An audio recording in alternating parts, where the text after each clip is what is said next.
మన తండ్రి అయినటువంటి దేవుణ్ణి ఆత్మతోనూ సత్యముతోనూ ఆయన కుమారుడైనటువంటి యేసుక్రీస్తుల వారి ద్వారా ఆరాధించడానికి సకాలంలో చేరువచ్చిన ప్రియులందరికీ శుభాలు వందనాలు తెలియజేస్తున్నాను. ప్రియమైనటువంటి దేవుని వాళ్ళగా ఈరోజు కూడా దేవుని యొక్క మహా ఉన్నతమైనటువంటి మాటలను జ్ఞాపకం చేసుకుని కలిసి ఆలోచన చేసి మన జీవితాల్లో వాటిని ప్రదర్శించి ప్రవర్తించేటటువంటి భాగ్యాన్ని తండ్రి అయినటువంటి దేవుడు మన కొరకు ఏర్పాటు చేసిన దినాన్ని బట్టి ఆయనకు కృతజ్ఞత చెల్లిస్తూ ఈరోజు ఏర్పాటు చేయబడినటువంటి అంశం ఏదైతే ఉందో దాన్ని కలిసి ఆలోచన చేద్దాం. దేవుని కృప నుండి తొలగిపోతే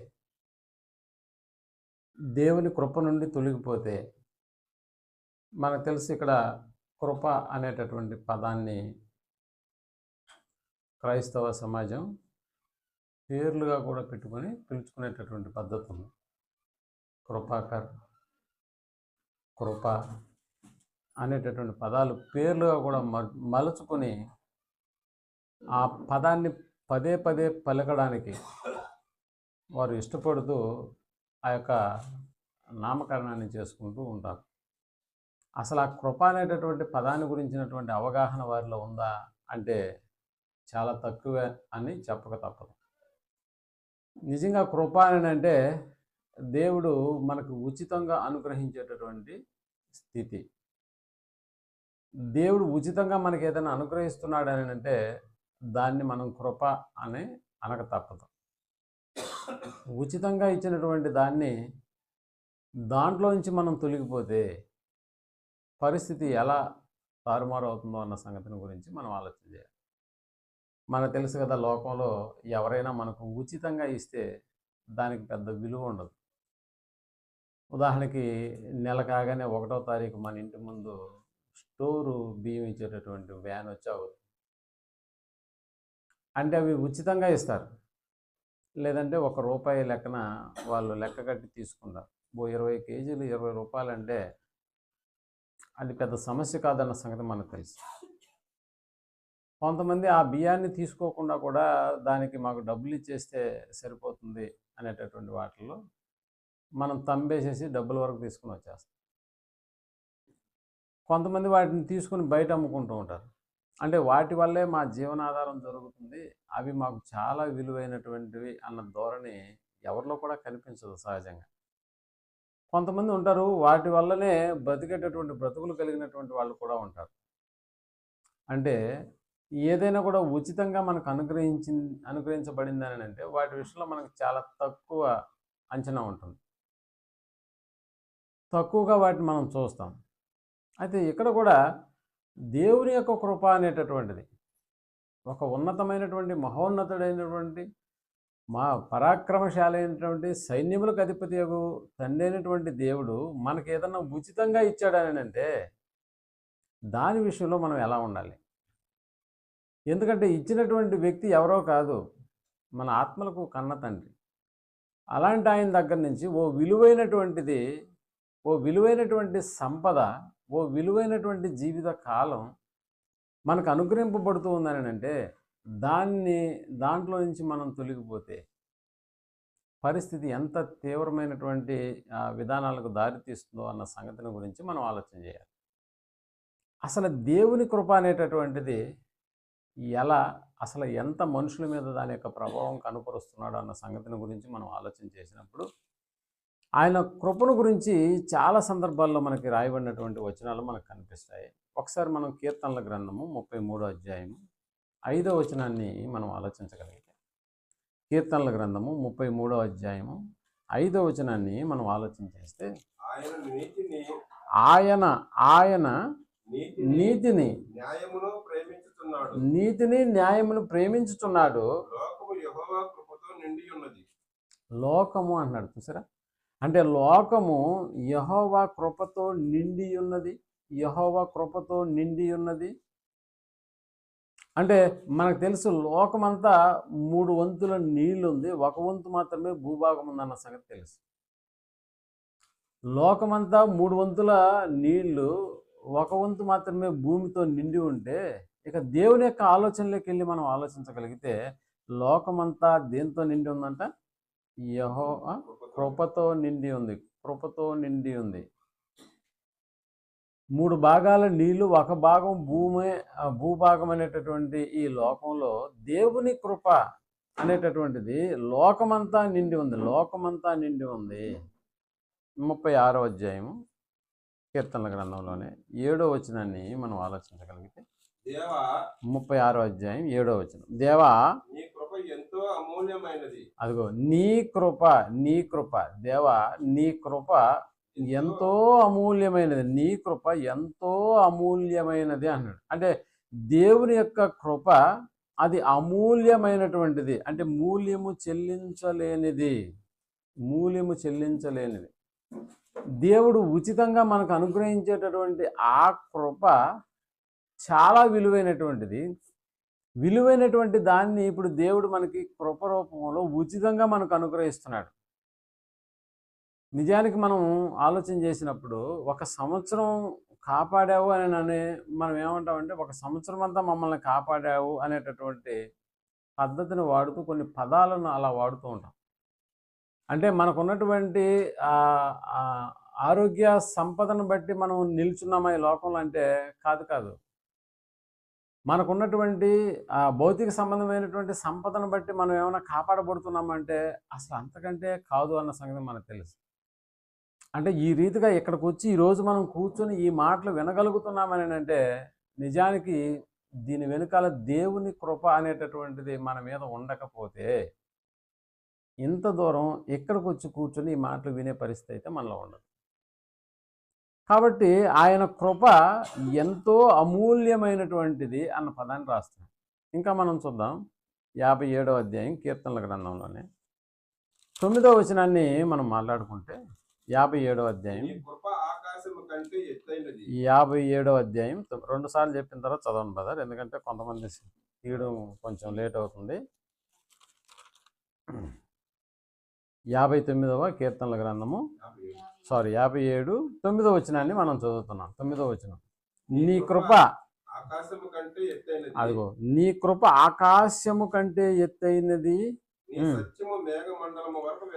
నీ సత్యము మేఘమండలము వరకు వ్యాపించి ఉన్నది అన్నాడు. మేఘమండలము వరకు వ్యాపించి ఉన్నది, ఆకాశము కంటే ఎత్తైనది అన్నాడు. మనకు తెలుసు కదా, లోకంలో ఉన్నటువంటి పర్వతాల యొక్క ఎత్తు కొలిసినటువంటి మనిషి ఎవరెస్ట్ పర్వతం ప్రపంచంలో కల్లా ఎత్తైన పర్వతం అని ఒకవేళ అనుకుంటే ఆ పర్వతానికి సంబంధించిన ఎత్తు ఎంతో కూడా ఇక్కడ కూర్చొని లెక్కేసేస్తున్నాడు. కొన్ని వాటికి సమానమైనటువంటి వాటితో లెక్కేసి చెప్పేస్తున్నాడు. ఇదిగో దాని ఎత్తు ఎంత, దీని ఎత్తు ఎంత, దీని లోతు ఎంత అని చెప్పగలుగుతున్నటువంటి మనిషికి ఏం అర్థం కావట్లేదు ఎక్కడంటే దేవుని కృపను గురించి. పర్వతాల ఎత్తును కొలిసినటువంటి మనిషి దేవుని కృపను కొలవలేకుండా పోతున్నాడు.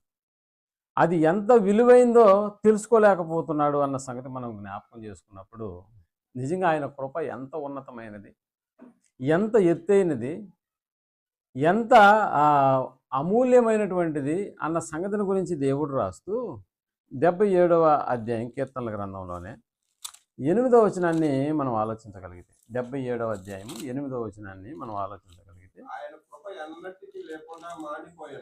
అదిగో ఆయన కృప ఎన్నటికీ లేకుండా మానిపోయిన, ఆయన కృప ఎన్నటికీ లేకుండా మానిపోయినా అంటే ఆయన కృప ఎన్నటికీ, అంటే ఆయన కోపించినా కృప చూపకుండా ఉంటాడా? ఆయన కృప ఎన్నటికీ లేకుండా మానిపోయినా, ఆయన సెలవిచ్చిన మాట తరతరములకు తప్పిపోయినా అంటే దేవుడు కటాక్షింప మానేశాడా? ఆయన కోపించి వాత్సల్యత చూపకుండా ఉంటాడా? చూసారా? అంటే దేవుని యొక్క ఆలోచనలోకి వెళ్ళి ఈ పదాన్ని మనం ఆలోచించగలిగితే దేవుని కృపలో తేడా లేదు అన్న సంగతి మనకు అర్థమవుతుంది. అంటే ఆయన కృప ఎన్నటికీ లేకుండా మానిపోతుందా? దేవుని కృప మనుషుల మీద ఎన్నటికీ ఇక ఉండదు అనేటటువంటి విషయాన్ని ఎప్పుడన్నా మనం అనుకున్నామా? అలా ఉండదు. ఆయన కోపించి వాత్సల్యత చూపించకుండా ఉంటాడా? ఆయన కోపిస్తాడు, ఓకే. అలాగని వాత్సల్యత చూపించకుండా ఉంటాడా? ఆయన సెలవిచ్చిన మాట తరతరములకు తప్పిపోయినా, ఆయన కృప ఎన్నటికీ లేకుండా మానిపోయినా అంటే దేవుని యొక్క కృప ఒకవేళ ఆయన కోపగించుకున్నా మరలా కృప వచ్చి ఆ మనిషిని ఏం చేస్తుందంట? బ్రతికిస్తుంది. అసలు ఎన్నటికి మానిపోకుండా ఉండేటటువంటిది దేవుని యొక్క ఆలోచనలో ఏంటంటే మానవుల మీద ఆయన చూపిస్తున్నటువంటి, ఆయన కుమ్మరిస్తున్నటువంటి కృప. అంటే దేవుని కృపలో తేడా అనేటటువంటిది లేదు అన్న సంగతి కూడా మనకు తెలుసు. అంటే ఎందుకు ఆయన కృపలో తేడా లేదు అని అంటే మనకు తెలుసు కదా, క్రొత్త నిబంధన గ్రంథంలో ఆయన యొక్క కృపను గురించి మాట్లాడుతూ ఆయన మంచివారి మీదను చెడ్డవారి మీదను, చూసారా ఎలాంటి పదం, ఆయన మంచివారి మీదను చెడ్డవారి మీదను తన సూర్యకాంతిని ఉదయింపజేస్తున్నాడు.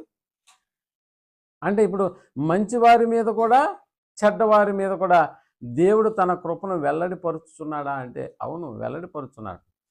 అంటే చెడ్డవారు తనపై కృపను చూపుతున్నాడు అని అంటే దేనికి చెడ్డవారి మీద కూడా దేవుడు కృపను చూపుతున్నాడు?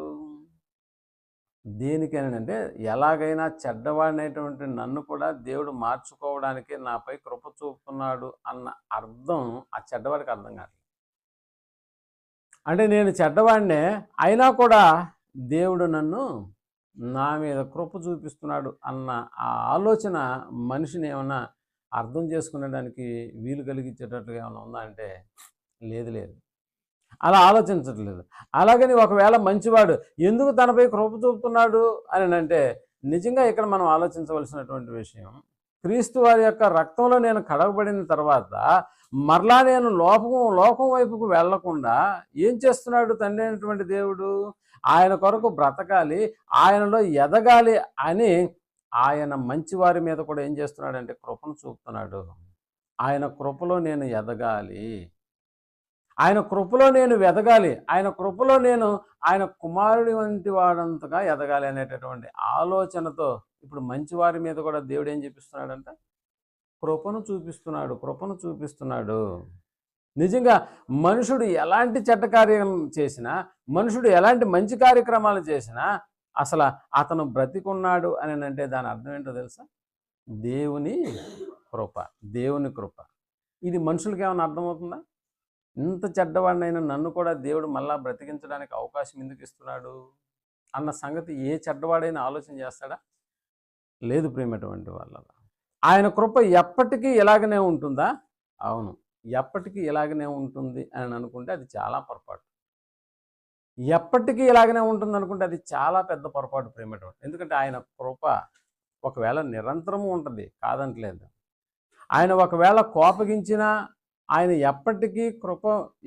కృప ఎప్పటికీ లేకుండా మానిపోయినా, ఆయన సెలవిచ్చినటువంటి మాట తరతరములకు తప్పిపోయినా, దేవుడు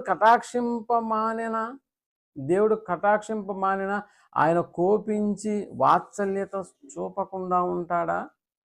అంటే ఆయన కోపం ఒకవైపు నడుస్తుంది, ఆయన యొక్క కృప మరొక వైపు నడుస్తుంది.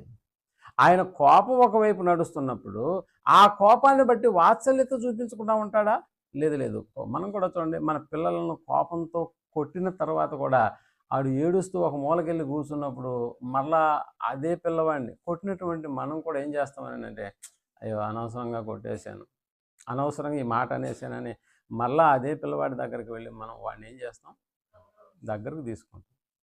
అదే ఇక్కడ దేవుని యొక్క ఆలోచనలోకి వెళ్ళి మనం గమనించగలిగితే ఇదిగో ఆయన సెలవిచ్చినటువంటి మాట తరతరములకు తప్పిపోయినా, ఆయన కటాక్షింప మానెన, ఆయన కోపించి వాత్సల్యత చూపకుండా ఉంటాడా?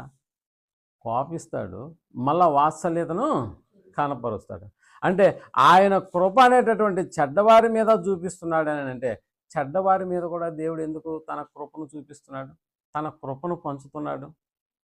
ఎందుకో ఒకసారి మళ్ళా క్రొత్త నిబంధనలోకి వచ్చేసి రోమీలకు రాసిన పత్రిక 5వ అధ్యాయం 20-21 వచనాలను మనం ఆలోచించగలిగితే, రోమీలకు రాసిన పత్రిక పౌలు గారు రోమా సంఘానికి రాస్తూ ఇలాంటి మాటలు తెలియజేస్తున్నట్టుగా మనకు అర్థమవుతుంది. 5వ అధ్యాయం 20-21 వచనాలను మనం మరియు అపరాధము విస్తరించున్నట్లు ప్రవేశించను. ధర్మశాస్త్రము ప్రవేశించను. అయినను అయినను పాపమును మరణమును ఆధారం చేసుకుని పాపము మరణమును ఆధారము చేసుకుని ఎలాగూ ఏలినో అలాగే నిత్య జీవం కలుగుటకై అదిగో అలాగే నిత్య జీవము కలుగుటకై నీతి ద్వారా కృపయు నీతి ద్వారా కృపయు మన ప్రభువైన యేసుక్రీస్తు మన ప్రభువైన యేసుక్రీస్తు మూలముగా మూలముగా ఏలు నిమిత్తము పాపము ఎక్కడ విస్తరించెను ఏం చెప్తున్నాడు? పాపము ఎక్కడ విస్తరించెనో అక్కడ కృప అపరిమితముగా విస్తరించెను. అక్కడ కృప అపరిమితముగా విస్తరించెను అన్న పదం. అంటే పాపము ఎక్కడ విస్తరించెనో ఇప్పుడు కృప కూడా ఏమైందంట? అపరిమితంగా అక్కడ విస్తరిస్తూ వస్తున్నా. అంటే పాపం చేస్తున్నటువంటి మనిషి వెనకాల కూడా ఇప్పుడు దేవుడు ఏం పంపిస్తున్నాడు? కోపగించట్లేదా? కోపగించట్లేదు. ఆడ పాపం చేస్తున్న కొలది ఇప్పుడు కృప కూడా దాని వెంటనే పోయి ఏం చేస్తుందంట? విస్తరిస్తూ ఉందంట. అలాగైనా ఇప్పుడు మనం ఏమనుకోవాలి? ఓహో, అంటే లోకస్తులు ఈ సంగతిని గురించి ఎలా మాట్లాడుకుంటారంటే, ఇక ఏముంది, పాపం చేయడానికి దేవుడే పర్మిషన్ ఇచ్చాడు. అంటే ఆయన ఉద్దేశాల ప్రకారం ఒక మనుషుడు బ్రతకనవసరం లేదు. అందుకని ఇక్కడ చూడండి, ఆయన చెప్తూ పాపము ఎక్కడ విస్తరించెనో అక్కడ కృప అపరిమితముగా విస్తరించను అన్నాడు. పాపము విస్తరిస్తున్న కొలది దాని వెనకాల కృప కూడా ఏమవుతుందంట? విస్తరిస్తా పోతుంది. దీన్ని బట్టి మనకి ఏమర్థమవుతుంది అంటే, ఎక్కడ పాపం జరుగుతున్నా అక్కడ దేవుని కృప ఉంది. కాబట్టి ఇక పాపం చేయడానికి దేవుడే ఏమి ఇచ్చాడు? మనకి లైసెన్స్ ఇచ్చాడు. కాబట్టి ఇప్పుడు అందుకనే 6వ అధ్యాయం 1వ వచనంకి వచ్చేసేటప్పటికి అలాగైనా ఏమందుము అంటే పాపం ఎక్కడ జరుగుతుందో అక్కడ కృప విస్తరిస్తూ పోతున్నప్పుడు ఇప్పుడు దేవుని వాక్యాన్ని అనుభవిస్తున్నటువంటి మనిషి తను మారకుండా ఉండడానికి ఈ వచనం చాలా బాగా ఉపయోగపడుతున్నట్టుగా మనకు అర్థమవుతుంది. అలాగైనా ఏమందుము అన్నాడు. అలాగైనా ఏమందుము? కృప విస్తరింపవలెనని. కృప విస్తరింపవలెనని పాపమందు నిలచియుందుమా అంటే కృప ఎలాగూ నేను ఎక్కడికి పోయినా కూడా, నేను ఏ పాప కార్యక్రమం చేసినా కూడా నా వెనకాలే దేవుని కృప వస్తుంది. కాబట్టి పాపమందు నిలిచి ఉందామా అట్లనరాదు అని. పాపము విషయమై చనిపోయిన మనము ఇక మీదట ఎలాగూ దానిలో జీవించుదుము అంటే కృప విస్తరిస్తూ వస్తుంది. ఎక్కడికి దాకా విస్తరిస్తూ వస్తుందని అంటే, దేవుని వాక్యాన్ని అనుభవిస్తున్నటువంటి మనిషి తను మారతాడేమో అన్న ఆలోచనతో కృప అతని వెనకాలే ఏం చేస్తుందంట? Wherever you go we follows. అదేనా? నెట్వర్క్ ఫాలోస్ అంటలా. నువ్వు ఎక్కడికైనా వెళ్ళు, నీ వెనకాల మా నెట్వర్క్ నిన్ను ఫాలో అవుతుంటుంది, మా నెట్వర్క్. అలాగే నువ్వు ఏ కార్యక్రమం అయినా చెయ్యి, ఎంత దేవునికి వ్యతిరేకమైనటువంటి విధానాల్లో అయినా నువ్వు జీవించు, నీ వెనకాల ఏమొస్తుంది? కృప వస్తుంది. కాబట్టి ఆరాధనకి ఇక్కడికి వచ్చిన మనం కూడా కొంచెంసేపట్లో సెల్లు మోహంగానే ఏం చేస్తాము? ఆరాధన పక్కన పెట్టేసి మన పాటికి మనం బయటకు వెళ్ళిపోతాం. అయినా కూడా దేవుడు నీ పట్ల ఏం చేస్తున్నాడు? పర్లేదులే, ఆరాధనకు వచ్చాడు కదా, ఆరాధనలో ఉండకుండా అలా బయటికి వెళ్ళిపోయినాడు అని అనుకుంటే, నిజంగా నీ వెనకాల కూడా ఏం పంపిస్తున్నాడు? కృప పంపిస్తున్నాడు. నెట్వర్క్ ఎలాగో నిన్ను ఫాలో అవుతుంది, కానీ దేవుని నెట్వర్క్ కూడా నిన్ను ఫాలో అవుతుంది. ఎందుకు? నిన్ను కాపాడడానికి. నీకు ఎలాంటి కార్యక్రమాల్లో నీకు ఇబ్బంది కలగకుండా నీ దైనందిన జీవితం ఎక్కడ నీది ఆగిపోతుందో అన్న సంగతి. మీరు చూడండి, బాగా ప్రయాణమై ఏదో ఒక మంచి శుభకార్య నిమిత్తమై బయలుదేరిన తర్వాత మార్గ మధ్యలో ఎక్కడైనా టైర్ పంచర్ అయిపోయింది అనుకోండి మీ కారు. అంటే అప్పటి వరకు ప్లాన్ ప్రకారం ఆలోచించినటువంటి మన బ్రతుకులు ఏమైపోతున్నాయని అంటే, టైర్ పంచర్ కాకపోతే మనం అనుకున్న టయానికి వెళ్ళిపోయి ఉండేవాళ్ళమే అన్నట్టుగా. అంటే కొన్ని కార్యక్రమాలు నువ్వు కొనసాగించాలని అంటే ఇప్పుడు నీ మార్గం కూడా సజావుగా చేయాలి. నువ్వు దాని విషయంలో ఎక్కడికి పోతున్నావు అన్న సంగతి కూడా తండ్రి అయినటువంటి దేవునికి తెలియదా? తెలుసు. ఎలా తెలుసు ఆయనకి? నువ్వు కూర్చుండుట, నువ్వు లేచుట, ఇవన్నీ తెలుసు కదా. నాకు నువ్వు కూర్చున్నడం తెలుసు, రేపు ఏం మాట్లాడతావో కూడా ఈరోజు నాకు తెలుసు. అలాంటప్పుడు నిన్ను వదిలిపెడతాడా? కృప పాపము ఎక్కడ విస్తరించనో అక్కడ కృప అపరిమితముగా విస్తరించను అనేటటువంటి పదం మనకి ఇక్కడ కనిపిస్తుంది. పోనీ అలాగని చెప్పి ఆ లోకంలో కృప విస్తరిస్తూ ఉంది, నేను ఏ కార్యక్రమం చేసినా కూడా దేవుడు నన్ను ఏమీ అనట్లేదు, నాకు ఎలాంటి నష్టం జరగట్లేదు, కాబట్టి ఇప్పుడు నేను దేంట్లో నిలిచి ఉంటాను? పాపంలోనే నిలిచి ఉంటాను, పాపంలోనే నిలిచి ఉంటాను అని ఒకవేళ నువ్వు అనుకుంటే అది చాలా పొరపాటు అన్నాడు. అట్లనరాదు, కృప విస్తరించవలనని పాపమందు నిలిచి ఉందుమా అంటే ఎక్కడ డబల్ పాపాలు చేసుకుంటూ పోతే ఇప్పుడు కృప కూడా డబల్ త్రిబుల్ అయిపోతుందా? డబుల్ త్రిబుల్ కూడా అయిపోతుంది అనమాట. అది ఎందుకు అలా దేవుడు పాపం చేస్తున్న ప్రతి మనిషి వెనకాల కృపను ఎందుకు పంపిస్తున్నాడు? డబల్గా ఎందుకు పంపిస్తున్నాడు? నేను ఏదో ఒక రోజు నిన్ను మార్చడానికి ఆ కృప నీ వెంట పరిగిస్తుందన్న సంగతి మనకు తెలుసు కదా. దేవుని యొక్క మనస్సు అంతటా అందరూ మారు మనస్సు పొందవలనని ఆయన అపేక్షించుతున్నాడు. దీర్ఘశాంతాన్ని కలిగి ఉన్నాడు. ఎన్నిసార్లు మనం తప్పులు చేసినా కూడా ఆ తప్పుల వెనకాల తన కృపను మన వెనకాల పంపిస్తున్నటువంటి కారణం అంటే ఏందో నీకు అర్థమైతే అలాగని చెప్పి అందులోనే కొనసాగుతామని అంటే లేదు. అందుకనే పౌలు గారు చెప్తున్నాడు, కృప విస్తరించవలనని పాపమందు నిలిచియుందుమా లేదా? దేవుని వాక్యాన్ని వింటూ అనుభవిస్తున్నటువంటి మనిషి ఎప్పుడైనా తను మారకుండా ఉండగలుగుతాడా? వాక్యం వింటే మారిపోయేటటువంటి పరిస్థితులు కూడా మనకు తెలుసు. యేసుప్రభుల వారు కూడా 3.5 సంవత్సరాలు ఆయన బోధించినటువంటి బోధల వల్ల ఎంతమంది మనుషులను మార్చలేదు చెప్పండి? ఎంతమంది మనుషులను మార్చలేదు? పొట్టి జక్కయ్యను మార్చలేదా? ఏమన్నా ఆశ చూపించాడా? లేదు. ప్రేమటు జక్కయ్య దిగిరా, నేడు నేను నీ ఇంట ఉండవలసి ఉన్నదన్న ఒకే ఒక మాటలో ఆయన ముఖాన్ని చూసినటువంటి జక్కయ్య తన ఇంటికి తీసుకెళ్ళి ఏమంటున్నాడో తెలుసా? మారిపోయినటువంటి దానికి ఒక రుజువును చూపిస్తున్నాడు. ఇంటి కాగితాలు తెచ్చేసినాడు, బయట పెట్టేసినాడు, నా ఆస్తిలో సగం బేదలకు అంటున్నాడు. ప్రేమటువంటి వాళ్ళరా, అంటే మార్పు మొదలైందా? మార్పు మొదలవుతుంది ప్రేమటువంటి వాళ్ళరా. ఒకవేళ ఆ జక్కయ్య సుంకపు గుత్తదాడైన అనేక మంది విషయాల్లో అతను జరిగించింది ఎన్నో అంతలు ఎక్కువ తీసుకున్నటువంటి పరిస్థితి అయినా తనకు తెలుసు తాను చేస్తున్నది అన్యాయం అన్న సంగతి తెలుసు, తాను చేస్తున్నది ఆ ప్రజలకు నచ్చదన్న సంగతి కూడా తెలుసు. అలాగని చెప్పి దేవుడు ఆ మొదట్లోనే అతన్ని లేపేశాడు అనుకున్నాం. అప్పుడు జక్కయ్య పరిస్థితి ఏమైపోతుంది? ఇంకంతే కదా, అతని యొక్క ఆత్మ రక్షించబడేటటువంటి పరిస్థితి ఉండదు. అందుకని మనం ఆయన జీవితంలోకి వెళ్ళి మనం ఆలోచన చేస్తే అతను చేస్తున్న ప్రతిసారి దేవుని కృప అతని వెంట నడుస్తూ ఉంది. ఇప్పుడు కొద్ది రోజులకి దేవుని కృప అతని ఇంటి ముందు వచ్చి నిలిచింది. అతని ముందు వచ్చి నిలిచి అంటుంది, రా, నేడు నేను నీతో నీ ఇంట ఉండవలసి ఉన్నది అనేటటువంటి. నిజంగా ఆ మాట చెప్పిన తర్వాత యేసుప్రభుల వారిని తన ఇంటికి తీసుకెళ్ళిన తర్వాత అతనిలో మొదలైనటువంటి మార్పు. అందుకనే కృప విస్తరించవలెనని, అదిగో ఈ సంవత్సరం ఇంత కలెక్ట్ చేశాను, నెక్స్ట్ ఇయర్ ఇంకా డబుల్ కలెక్ట్ చేయాలి, ప్రజలను ఎలాగైనా దోచుకోవాలనేటటువంటి ఆలోచన ఒకవేళ జక్కయ్య గారిలో నిలిచి ఉంటే అయినా కూడా కృప ఆ సంవత్సరం కూడా పరుగులు తీస్తుంది, ఆయనతో పాటు తీస్తుంది. ఎందుకు తీదంటే నువ్వు మారేంత వరకు నీ వెనకాల నడుస్తూ ఉంటుంది. నువ్వు పాపం చేయడానికి పరిగిస్తున్న ప్రతిసారి ఇప్పుడు కృప కూడా నీ వెంట పరిగిస్తూ ఉంటుంది. జక్కయ్య విషయంలో జరిగింది అదే.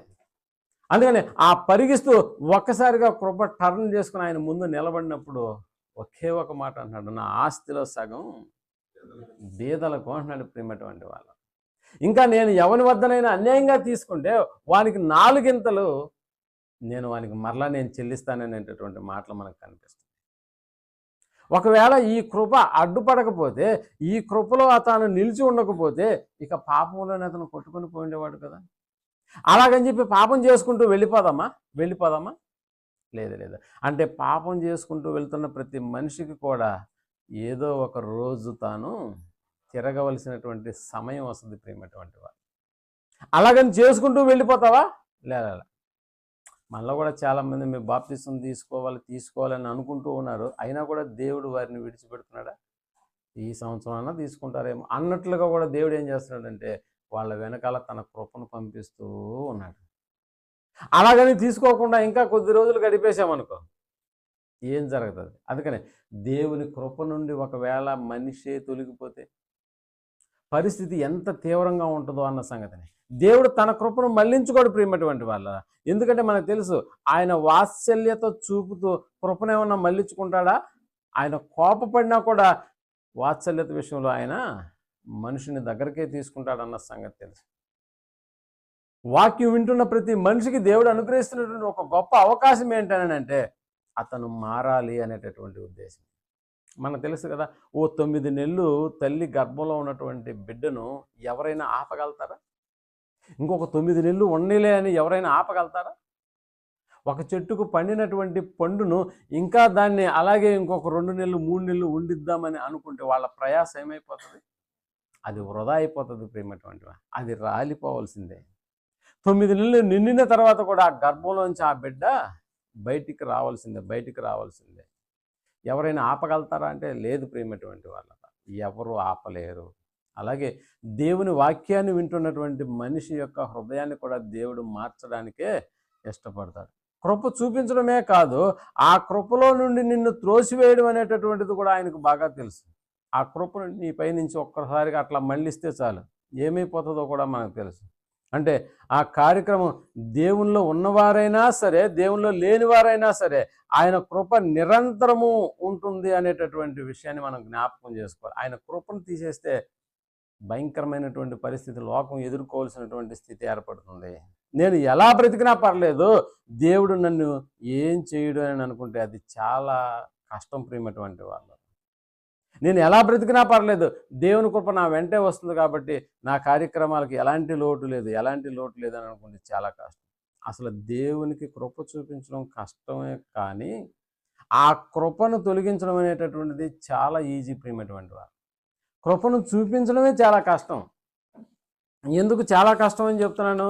దేవుడు మన జీవితాలను బాగుపరచాలి. కొన్నిసార్లు మనం బైక్ నడిపేటప్పుడు నేర్చుకునేటటువంటి కొత్తల్లో కూడా యవనస్తులు మీరు గమనిస్తే చేతులు 2 వదిలేసి ఆడు ఎంత బాగా డ్రైవింగ్ చేస్తాడు అన్నట్లుగా కూడా ఆడు నడుపుతూ ఉంటాడు. అయినా ఆడు బతికింటికి వెళ్తాడు. ఆడు చెప్తాడు, ఒరే నువ్వు ఇంత టెక్నాలజీగా నువ్వు బైక్ నడపడం నేర్చుకున్నావు అని అంటే అది ఆడి నైపుణ్యం అని ఆడు అనుకుంటూ ఉంటాడు. నేను అంతకుముందు 2 రోజులు కూడా అలాగనే ఒక 2 కిలోమీటర్లు నేను ఎలా నడిపానో తెలుసా? హ్యాండిల్ పట్టుకోకుండా చేతులు 2 వదిలేసి నడిపేశాను. అయినా నాకేం కాలేదు. అంటే తన నైపుణ్యాన్ని బట్టి అలాంటి కార్యక్రమం చేశాడు, బతికొచ్చాడా? లేకపోతే దేవుని కృప ఆడి మీద ఇంకా వెంటాడుతూ ఉండడం వల్ల వాడి ఇంటికి వచ్చాడా క్షేమంగా? దీన్ని బట్టి మనకు అర్థం చేసుకోవాలి. మనం ఏం చేసినా కూడా దేవుని కృప అనేటటువంటిది మన మీదకి వస్తుంది, మనతో పాటు నడుస్తుంది అని అంటే అలాగని చెప్పి లేటుగానే వచ్చేద్దామా ప్రతి తరగతికి? అలాగని చెప్పి ప్రతిసారి దేవునికి ఇవ్వాల్సినటువంటి ఆ ధనాన్ని కూడా వేసుకుంటూ వెళ్ళిపోదామా? అయినా ఎవరికైనా ఏదైనా విషయంలో ఇలాంటి కార్యక్రమం వెంటనే మనకేమన్నా రియాక్షన్స్ వస్తున్నాయా అంటే లేదు. మనకు తెలుసు కదా, కొన్ని పదార్థాలు మనం తినేటప్పుడు అవి మనకు పడకపోతే వాటి రియాక్షన్ వెంటనే మన బాడీ మీద చూపిస్తుంది. అంటే కొన్నిసార్లు నువ్వు నాన్ వెజ్లో ఎన్నో రకాలైనటువంటి ఆ జంతువుల యొక్క ఆహారాన్ని తిన్నా కూడా ఒక్కొక్క జంతువు యొక్క ఆహారాన్ని తిన్నప్పుడు నీ బాడీ ఏమవుతుందంటే వెంటనే దాని యొక్క ప్రభావం నీకు చూపిస్తే ఒళ్ళంతా ఏమైపోద్దంటే చిన్న అలర్జీ లాగా ఫామ్ అయిపోతుంది. ఏంటి ఇంత అలర్జీ వచ్చేసింది, ఏం జరిగింది అని ఒకసారి డాక్టర్ దగ్గరికి వెళ్ళినప్పుడు నువ్వేం తిన్నావో ఒకసారి జ్ఞాపకం చేసుకో అని అంటాడు డాక్టర్. అప్పుడు తిన్న పదార్థాల లిస్టు చెప్పినప్పుడు ఇదిగో ఇవి నీకు బాడీకి పట్టలేదు కాబట్టి ఏం చేయాలి? ఇప్పుడు వాటిని అవాయిడ్ చేయాలి. అందుకని ప్రియమైనటువంటి వాళ్ళారా, ఇక్కడ దేవుడు తన యొక్క కృపను తొలగిస్తే ఏమవుతుందో అన్న సంగతిని గురించి ఏ క్రైస్తవ సమాజం అన్న ఆలోచిస్తుందా అంటే లేదు ప్రియమైనటువంటి వాళ్ళారా. దేవుడు భక్తిహీనులైనా నిజంగా వారి రాకపోకల విషయంలో కూడా ఎందుకు వారిని క్షేమంగా చేర్పిస్తున్నాడు? తమ యొక్క గమ్యాన్ని ఎందుకు క్షేమంగా వారు భక్తిహీనులే, వాళ్ళకి భక్తి లేదు, అయినా కూడా వాళ్ళు క్షేమంగా వెళ్తున్నారు. వాళ్ళు చెడ్డవాళ్లే, అయినా కూడా సూర్యుని కాంతి వస్తుంది. అయినా కూడా ఆడు సంఘానికి పోయినటువంటి రైతే, అయినా కూడా వాని పంట బాగా పండుతుంది. ఆడు ఉద్యోగస్తుడే, మంచి అధికారంలో ఉన్నటువంటి వాడే, అయినా కూడా ఆడి వెనకాల కృప నడుస్తుంది. అయినా వాడి జీవితం బాగానే ఉంది. రాకపోకల విషయంలో ఆడు భక్తిహీనుడైనా ఆడు క్షేమంగా చేరుకుంటున్నాడు. ఆడు భక్తిహీనుడైన వాడి యొక్క అనారోగ్య విషయాల్లో హాస్పిటల్కి వెళ్ళినా కూడా మళ్ళీ క్షేమంగా తిరిగి వస్తున్నాడు ఇంటికి. మనకు తెలుసు కదా, అంబులెన్స్లో వెళ్ళినటువంటి వ్యక్తి మళ్ళా అంబులెన్స్లోనే వచ్చాడంటే దాని అర్థం ఏంటి? శవాన్ని తీసుకొచ్చినారని. అంబులెన్స్లో వ్యక్తి ఇంటి నుంచి కారు రప్పించి ఇదిగో ఈరోజు డిశ్చార్జ్ అవుతుంది, కారు తీసుకొని రా అన్నాడంటే దాని అర్థం ఏంటి? ఆడు మళ్ళా క్షేమంగా ఇంటికి వస్తున్నాడు. ఎందుకు ఇలాంటి అంటే ప్రయాణాల్లో దేవుడు క్షేమాన్ని ఇస్తున్నాడు. ఎవరికి? భక్తిహీనులకు సైతం, భక్తి పరులైనటువంటి మనకు కూడా సైతం దేవుడు క్షేమాన్ని ఇస్తున్నాడు. భక్తిహీనులు అయినప్పటికీ కూడా వారి జీవితాల్లో విజయాలను అనుగ్రహిస్తున్నాడు. భక్తిహీనులు అయినప్పటికీ కూడా వారి కుటుంబాల్లో వివాహాలు జరుగుతున్నాయి. భక్తిహీనులైనా కూడా వాళ్ళకి గర్భఫలాలను దేవుడు అనుగ్రహిస్తున్నాడు. భక్తిహీనులు అయినప్పటికీ కూడా నిజంగా వారు ప్రమాదాల నుంచి తప్పించబడుతున్నారు. భక్తిహీనులు అయినా కూడా దేవుడు ఎందుకు ఇలాంటి కార్యక్రమాన్ని చేస్తున్నాడు? అలా చేయడం వెనుక వారి యొక్క భక్తిహీనతలోనే వాళ్ళు ఉండాలని దేవుడు ఆలోచిస్తున్నాడా? ఆ భక్తిహీనతలోనే నిల్చుండాలన్నది దేవుని యొక్క ఉద్దేశమా? ఆ భక్తిహీనతలోనే మీరు నిల్చుంటే నేను మీకు క్షేమంగా ఇస్తాను ప్రయాణాన్ని, మీకు ఏం కావాలో వాటన్నిటిని చూపిస్తాను అనేటటువంటి ఆలోచన కాదు కదా. దేవుడు వారి మీద ఇంకా కృప చూపిస్తున్నాడంటే దాని అర్థం కృప ఉంది కాబట్టి ఇంకా పాపంలోనే ఉందామని అనుకుంటే అది చాలా పొరపాటు. ప్రియమైనటువంటి వాళ్ళరా, ఆ పాపంలో నుండి బయటకు వస్తామనే కదా, అందుకనే కదా దేవుడు ఇక్కడికి తీసుకొచ్చి మనల్ని కూడా కూర్చోబెట్టాడు ఈ టైంలో. లేకపోతే ఎక్కడెక్కడో ఉండాల్సినటువంటి మనం ఇక్కడికి తీసుకొచ్చి దేవుడు మనము అందరము ఒకే సమాజంగా కూడుకునేటటువంటి ఈ భాగ్యాన్ని దేవుడు మనకు అనుగ్రహించాడంటే దీని వెనకాల దేవుని కృప అనేటటువంటిది మన మీద కూడా నడిపిస్తూ ఉందన్న సంగతి మనం జ్ఞాపకం చేసుకో. ఒకసారి హెబ్రీలకు రాసిన పత్రిక 12వ అధ్యాయము 12వ అధ్యాయము 15వ వచనాన్ని మనం ఆలోచించగలిగితే, 12వ అధ్యాయం 15. మీలో ఎవడైనను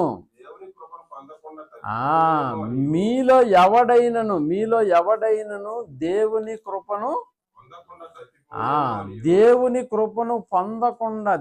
కృపను పొందకుండా తప్పిపోవునేమో అనియు చేదైన వేరు ఏదైనను మొలచి కలవరపరచుట వలన అనేకులు అపవిత్రులైపోవుదురేమో అనియు ఒక పూట కూటి కొరకు.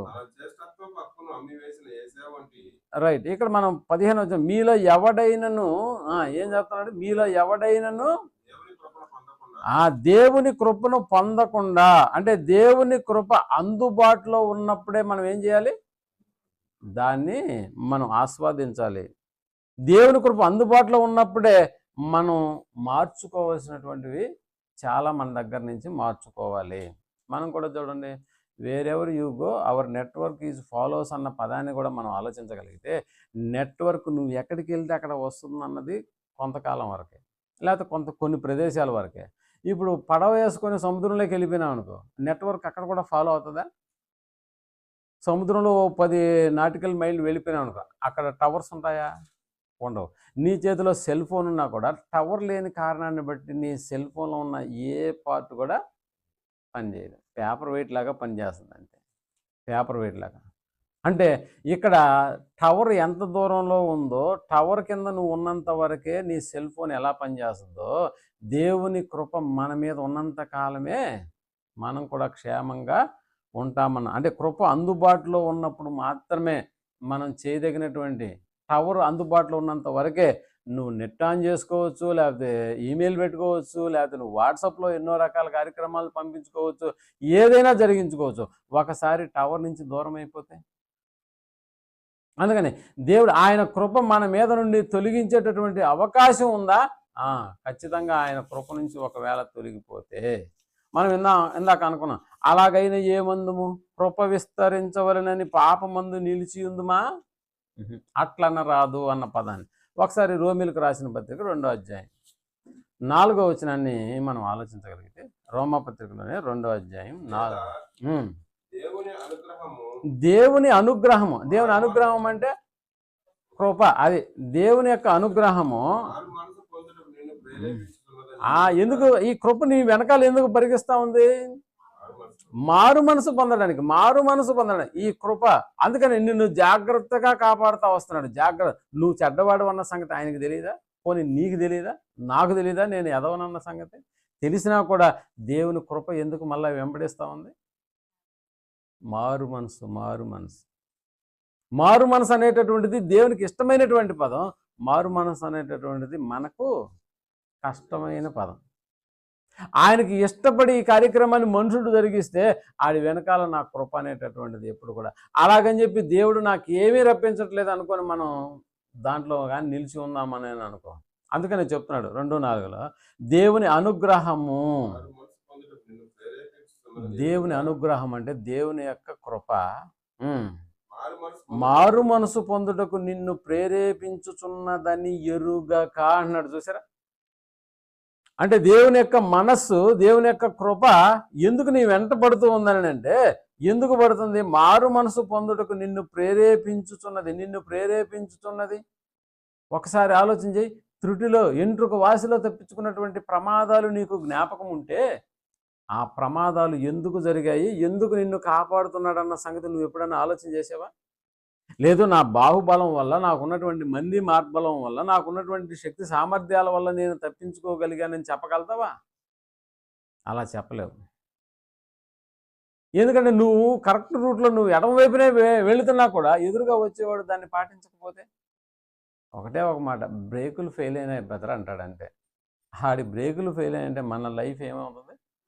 ఫెయిల్ అయిపోతుంది. అంటే నేను కరెక్ట్గానే వెళ్తాను. నువ్వు కరెక్ట్గానే వెళ్ళిన ఎదురుగా వచ్చేవాడు కరెక్ట్గా రాబడలేదు అంటే మనం ఎక్కడికి నడుస్తున్నా కూడా ఎదుటి వాళ్ళలో కూడా ఒక చక్కటి అవగాహన, మనల్ని తప్పించేటటువంటి ఆ యొక్క కార్యక్రమాలన్నీ కూడా దేవుడే తన కృపను బట్టి మనకు మన మీద అపరిమితంగా ఏం చేస్తున్నాడు దేవుడు అంటే కురిపిస్తున్నాడు అన్న సంగతి మనం జ్ఞాపకం చేస్తాం.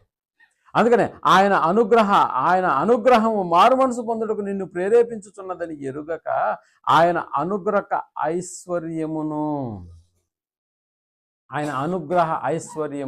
ఐశ్వర్యమును సహనమును దీర్ఘశాంతమును నువ్వేం చేస్తున్నావు తెలుసా? తృణీకరిస్తావా? ఆయన అనుగ్రహ ఐశ్వర్యమును సహనమును దీర్ఘశాంతమును తృణీకరిస్తావా?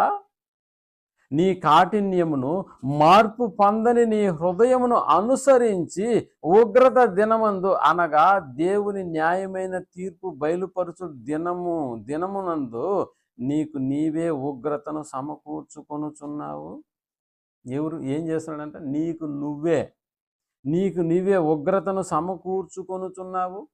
అంటే మనమే ఏం చేస్తున్నామో, దేవుని ఉగ్రతకు మనమే ఏం చేస్తున్నామో తెలుసా? ఇక్కడ దేవుని మనసుకు దేవుని ఉగ్రతకు మనమే ఏం చేస్తున్నాము? ఆయనకు అవకాశం ఇస్తున్నాము. ఇక కృప వద్దులేండి, కృప నాకు వద్దు, కృప అనేటటువంటి నీ అనుగ్రహ ఐశ్వర్యం నా మీద పనిచేయట్లేదు. ఎందుకంటే ఎన్నిసార్లు దేవుడు మనకు అవకాశాలు ఇచ్చినా కూడా మళ్ళా మనం ఏం చేస్తున్నామంటే మళ్ళా పాత ధోరణి. అందుకని మార్పు పొందని మన హృదయాన్ని, దేవుని యొక్క అనుగ్రహ ఐశ్వర్యమును, ఆయన సహనాన్ని, ఆయన దీర్ఘశాంతాన్ని ఇప్పుడు మనం ఏం చేస్తున్నాము? తృణీకరిస్తున్నాం. అందుకనే కదా మనం ఏ కార్యక్రమం చేసినా నువ్వు హ్యాపీగా బయటకు వస్తున్నావు దాంట్లో నుంచి. ఎక్కడ నీకు ఆటంకాలు కలగట్లేదు. అంటే నువ్వు చెడ్డ కార్యక్రమం చేసినా, మంచి కార్యక్రమం చేసినా దేవుని కృప నీ మీద నిలిచి ఉందని అంటే దాని అర్థం ఏంటో తెలుసా? మారు మనసు పొందడానికి నిన్ను ప్రేరేపిస్తుంది. ఇకనైనా మారు. క్షణంలో తప్పించుకున్నావన్న ఆలోచన నీకు కలిగినప్పుడు ఆ క్షణకాలంలో నువ్వు తప్పింపబడినటువంటి రీతి ఎందుకనో తెలుసా? అలాగని చెప్పి వాటిలోనే నిలిచి ఉందామా? రోమీయులకు రాసిన పత్రిక 6వ అధ్యాయం 15వ వచనం. అలాగైనా మొదటి వచనంలో మనం మాట్లాడుకున్నది కృప విస్తరించవాలని పాపమందు నిలిచి ఉందమా అట్లా అనరాదు అని అంటూ ఇక్కడ 15వ వచనంకి వచ్చేసేటప్పటికి రోమపత్రిక 6వ అధ్యాయం 15వ వచనంకి వచ్చి అట్లయిన ఎడల కృపకే గాని ధర్మశాస్త్రమునకు లోనైన వారము కాము అని పాపము చేదుమా అన్నాడు. చూసారా? కృపకే గాని ధర్మశాస్త్రమునకు లోనైన వారము కామని పాపము చేయుదుమా అట్లన్నారా? అట్లా ఎన్నటికి అదన్నిటికీ అది ఎన్నటికి కూడదు అన్నాడు. పాపం చేసుకుంటూ వెళ్దామా? మా మీద కృప ఉంది కాబట్టి మాకు ధర్మశాస్త్రం లేదు. ధర్మశాస్త్రం ప్రకారం ఒకడు పాపం చేయకుండా ఉండాలి. ఒకవేళ పాపం చేస్తే ఆయన రాళ్లతో కొట్టి చంపాలనేటటువంటి ధర్మశాస్త్రం కింద మేము లేము. ఇప్పుడు మేము దేని కింద ఉన్నాం? కృప కింద ఉన్నాం. కృప కింద ఉన్నామని చెప్పి మనం పాపం చేయదుమా? ధర్మశాస్త్రాన్ని కొంచెం పక్కన పెట్టేస్తే మాకు కృప ఉంది కాబట్టి మేము ఏ కార్యక్రమమైనా చేసుకుంటూ వెళ్ళిపోతాం అని అంటావా? అలా అనకూడదని చెప్తున్నాడు పౌలు గారు. అందుకనే చెప్తున్నాడు, కృపకే కానీ ధర్మశాస్త్రమునకు లోనకు వారము కాముని పాపము చేయుదుమా? కృప ఉంది కాబట్టి పాపం చేసేస్తావా? అలా అది ఎన్నటికీ కూడదు అని మాట్లాడతాం. అంటే కృప నిజంగా దేవుని యొక్క కృప మనల్ని ఎంత దూరం తీసుకెళ్తుందో మనం ఆలోచించగలిగితే, నువ్వు ఎంత దూరం వెళ్ళినా కూడా కృప ఆ టవర్ లేనటువంటి స్థలాల్లో కూడా ఏం మనకు అందుబాటులో ఉంటుందో తెలుసా? దేవుని కృప. మనకు తెలుసు కదా, దావీదు గారు 23వ కీర్తనలో గాఢాంధకారపు లోయలలో నేను సంచరించినను ఏ అపాయము నా యొద్దకు రాదన్న పదాన్ని వాడుతున్నాడంటే, గాఢాంధకారపు చీకటిలో కూడా దేవుని యొక్క కృప నిన్ను అపరిమితంగా సంరక్షిస్తూ వస్తుందని వెనకాలే అలా వస్తుంది ప్రేమటువంటి వాళ్ళు, అలా వస్తుంది. అందుకని ఆయన కృప మన మీద నుండి తొలగిపోయేటటువంటి అవకాశం, మన కృప దేవుని యొక్క కృప మన మీద ఉండడం అనేటటువంటిది నిజంగా అది దేవునికి కష్టమేమో కానీ ఆ కృపను తొలగించడం అనేది దేవునికి చాలా ఈజీ. ఇన్ని దాని నుంచి తప్పించేస్తే పోలా అని అనుకోవడం చాలా ఈజీ ప్రేమటువంటి వాళ్ళు. ఒకసారి మళ్ళీ మనం చూద్దాం. హెబ్రీలకు రాసిన పత్రిక 4వ అధ్యాయం మొదటి వచనాన్ని మనం ఆలోచించగలిగితే, హెబ్రీలకు రాసిన పత్రిక 4వ అధ్యాయం ఆయన యొక్క విశ్రాంతిలో ప్రవేశించుదుము అను వాగ్దానము ఇంకా నిలిచి ఉండగా, మీలో ఎవడైనను ఒకవేళ ఆ వాగ్దానము పొందకుండా తప్పిపోవునేమో అని ఏం చేయాలంట? ఆయన విశ్రాంతిలో ప్రవేశించుదమను వాగ్దానము మన మీద ఉంది. అయినా కూడా ఎలాగో మీలో ఎవడైనా ఒకవేళ ఆ వాగ్దానము పొందకుండా తప్పిపోవునేమో అని భయము కలిగి ఉందము. అంటే మనకున్నటువంటి ఆలోచన ఏంటంటే, ఏం లేదండి, నేను రక్షణలోకి వచ్చేసాను, ఇంకేముందిలే, ఆ రక్షణను విడిచిపెట్టేస్తున్నా కూడా దేవుడు మన మీద ఏం చేస్తున్నాడంట? కృప. ఆయన కృప మన మీద ఉన్నది కదా అని చెప్పి నిజంగా ఇక్కడ ఈ యొక్క మార్గంలో బాప్తిసం తీసుకున్నటువంటి మనం ఆయన ఉన్నతమైనటువంటి మార్గాల్లో నడుస్తామని ప్రతిజ్ఞ చేసినటువంటి మన జీవితాలు కొద్ది రోజులకు పరలోకాన్ని కూడా ఏం చేస్తున్నామంటే మర్చిపోయి బ్రతుకుతున్నటువంటి దినాలు. అలా బ్రతుకుతుంటే ఆయన హెచ్చరిస్తున్నాడు, ఆ కృప అనేటటువంటి దాన్ని మర్చిపోకూడదు అని అన్నాడు. కృప నీ మీద ఇంకా అపరిమితంగా నీ వెంటబడుతుంది ప్రేమటువంటి వాళ్ళ. నువ్వు అనుకుంటున్నావు నాకేముందిలే, రక్షణలోకి వచ్చేసాను, ఇంకేముందిలే, నేను రక్షణను ఏమైనా విడిచిపెట్టేస్తానన్నా? లేదు కదా. వారంలో 4 ఆదివారాలు చర్చికి పోకపోయినా వారంలో నెలలో ఒక వారమైనా నేను ఎక్కడికి వెళ్తున్నాను? నువ్వు అనుకుంటున్నావు అలాగ, ఒక వారమైనా కూడా నేను వెళ్తున్నాను కదా, మిగతా వారాలన్నీ నా పని నేను చూసుకుంటున్నాను కదా అని నువ్వు అనుకున్నా కూడా దేవుని కృప నిన్ను విడిచిపెట్టలేదు ప్రేమటువంటి వాళ్ళ. దేవుని కృప నిన్ను విడిచిపెట్టలేదు. ఒకసారి యూదా పత్రిక ఉన్నటువంటి ఒకే ఒక అధ్యాయంలో ఉన్నటువంటి 4వ వచనాన్ని మనం ఆలోచించగలిగితే, యూదా పత్రికలో దేవుడు రాసినటువంటి అద్భుతమైనటువంటి ఈ మాటను మళ్ళా మనం ఆలోచించేద్దాం. ఏలయనగా కొందరు రహస్యముగా జొరబడి ఉన్నారు, వారు భక్తిహీనులై మన దేవుని కృపను కామాతురత్వమునకు దుర్వినియోగపరచుచు మన అద్వితీయ నాథుడును ఏం చేస్తున్నాడంట? ప్రభువునైన యేసుక్రీస్తుని ఏం చేస్తున్నాడంట? విసర్జించుచున్నారు. ఈ తీర్పు పొందుటకు వారు పూర్వమందే సూచింపబడినటువంటి వారు. అంటే మనసు మార్చుకున్నాను అనేటటువంటి పేరైతే మనకుంది, కానీ మార్చుకోవలసినటువంటివి మాత్రం చాలా ఉన్నాయన్న సంగతి మనం మర్చిపోతున్నాం. ఆయన కృప ఎలా నిర్వీర్యమైపోతుందో అన్న సంగతిని గురించి మనం ఆలోచించగలిగితే, ఇదిగో ఏం చేస్తున్నారంటే యేసుక్రీస్తులో మన అద్వితీయ నాథుడును ప్రభు అయిన యేసుక్రీస్తుని ఏం చేస్తున్నారు? విసర్జించుచున్నారు అన్న పదం వాడతాను. అంటే యేసు ప్రభుల వారిని వాళ్ళు ఏం చేస్తున్నారట? విసర్జించుతున్నారు. ఆయన యందు విశ్వాసం ఉంచినటువంటి ఆ పలుకులు అది బాప్తిసంలో మనకు కనిపిస్తాయి. కానీ ఆ తర్వాత ఆయన విసర్జించేటటువంటి కార్యక్రమం కూడా జరుగుతుందా? జరుగుతుంది ప్రియమైనటువంటి వాళ్ళ.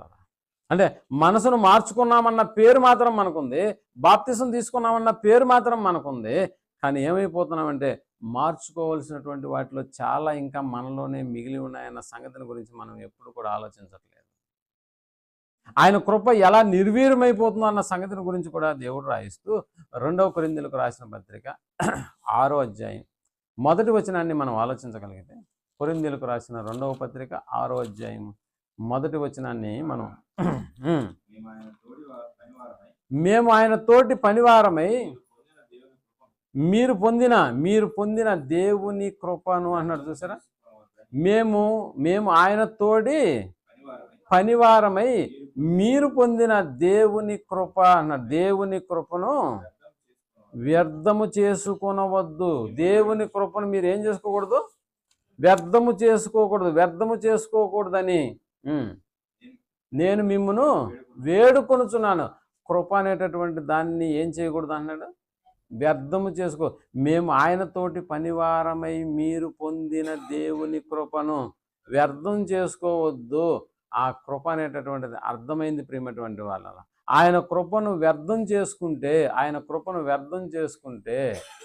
ఏమైపోతుందో ఒక్కసారి ఆలోచన చేయండి. ఆయన కృపను అర్థం చేసుకుంటే ఏమవుతుందో ఆలోచన చేయండి. ఆయన కృపను వ్యర్థం చేసుకోకుండా దాన్ని వ్యర్థం చేసుకోవద్దని మిమ్మల్ని వేడుకొనుచున్నాను. అంటే మనం ఏమైపోతామో అని ఒక్కసారి ఊహించుకుంటేనే కష్టం కదా. ఆయన కృపను మనం వ్యర్థం చేసుకున్నామంటే మన భవిష్యత్తు ఏమైపోద్దో ఒక్కసారి ఆలోచన చేయండి. అందుకనే మనం ఇందాక చదువుకున్నటువంటి లేఖన భాగం హెబ్రీయులకు రాసిన పత్రిక 10వ అధ్యాయం 29వ వచనాన్ని మనం ఆలోచించగలిగితే, హెబ్రీయులకు రాసిన పత్రిక 10వ అధ్యాయం అదిగో ఇట్లుండగా అంటే యేసు ప్రభువు వారిని ఎందుకు విసర్జించుతున్నారు? ఇట్లుండగా దేవుని కుమారుణ్ణి పాదములతో త్రొక్కి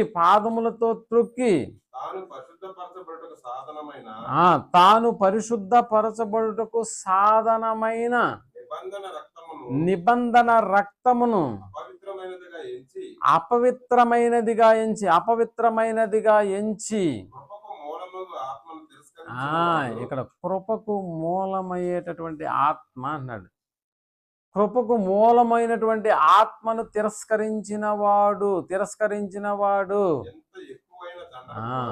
ఎంత ఎక్కువైన దండనకు పాత్రుడుగా ఎంచబడునని మీకు తోచును. అంటే దేవుని కృప నుండి ఒకడు తొలగిపోతే, ఆ కృప నుండి ఒకడు తొలగిపోతే ఎలా తొలగిపోతున్నాడు? ఒకడు ఆ కృప నుండి తాను పరిశుద్ధపరచబడుటకు సాధనమైన నిబంధన రక్తమును అపవిత్రమైనదిగా ఎంచి, నిబంధన రక్తాన్ని ఆడు ఏం చేస్తున్నాడంట? అపవిత్రమైనదిగా ఎంచి కృపకు మూలముకు ఆత్మను ఏం చేస్తున్నాడు? తిరస్కరించినటువంటి వాడు. కృపకు మూలముకు ఆత్మను తిరస్కరించినటువంటి వాడు అంటే మనమే ఆ దేవుని యొక్క ఉగ్రతను మన మీదనే మనమే కుమ్మరించుకునేటటువంటి ఒక స్థితిని ఇక్కడ మాట్లాడుతున్నాడు దేవుని కుమారుని. అందుకని నేను చెప్తూ ఉంటాను, ఎప్పుడు కూడా యేసు ప్రభుల వారి యొక్క రక్తము, ఆయన అంటే ఆయన చిందించినటువంటి రక్తము, ఆయన నలగొట్టబడిన శరీరమునకు సాదృశ్యమైనటువంటి ఈ రొట్టె ద్రాక్షారసాన్ని తీసుకోవడానికి మనం ఎంత భయభక్తులతో దీని ముందుకు రావాలో తెలుసా? కానీ కొంతమందికి లెక్కే ఉండదు. ఆదివారం మనం మానేశాము అన్న ఆలోచన కూడా వాళ్ళ ఊహలకు కూడా రాదు. ఏం బ్రదర్ పోయిన ఆదివారం రాలేదని అంటే చిన్న పనుంది. ఎప్పుడో చిరకాల స్నేహితుడు ఆదివారమే వచ్చాడంట. అందుకని ఆడి కోసం నిబంధన రక్తాన్ని ఏం చేసావు తెలుసా? నిబంధన రక్తాన్ని ఏం చేసావు? తొక్కి దేవుని కుమారుని పాదములతో త్రొక్కి. ఒకసారి ఊహించుకోండి. మనకు తెలుసు కదా, అప్పుడప్పుడు యేసుక్రీస్తు జీసస్ ఫోటోలు అనేటటువంటివి మనకి ఎవరో గిఫ్ట్లుగా ఇస్తూ ఉంటారు. అలాంటి ఫోటోని కింద వేసేసి ఒకసారి తొక్కి చూడండి, మీ మనసు ఇంకా దుక్కు అంటదా? అలా జరిగిస్తే ఏమవుతుందో ఒక్కసారి మీరు ఆలోచన చేయండి. నిజానికి అతను యేసుప్రభు ఫోటో, యేసుప్రభు వారు కాదన్న సంగతి తెలుసు. అయినా కూడా నీ పాదాల కింద వేసి ఆ ఫోటోని తొక్కి చూస్తావా? ఆ ధైర్యం చాలదు ప్రియమైనటువంటి. అందుకనే ఆయన కృప నిజంగా మన మీద విస్తరించాలి అని అంటే, నిన్ను పరిశుద్ధపరచబడుటకు సాధనమైన నిబంధన రక్తము అపవిత్రమైనదిగా ఎంచుతున్నావా? ఎంచుతున్నావు. ఒక వారమే కదా, ఏముందలే బెదర్ అంటావా?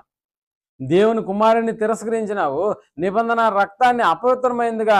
అసలు ఇంకా చెప్పాలంటే ఆ కృపకు మూలమైన ఆత్మను కూడా నువ్వేం చేస్తున్నావు? తిరస్కరించేసి. అలా తిరస్కరించినప్పుడు ఎంత ఎక్కువైన దండనకు నువ్వు పాత్రుడిగా ఎంచబడుతున్నావో మనకు తెలుస్తుందా?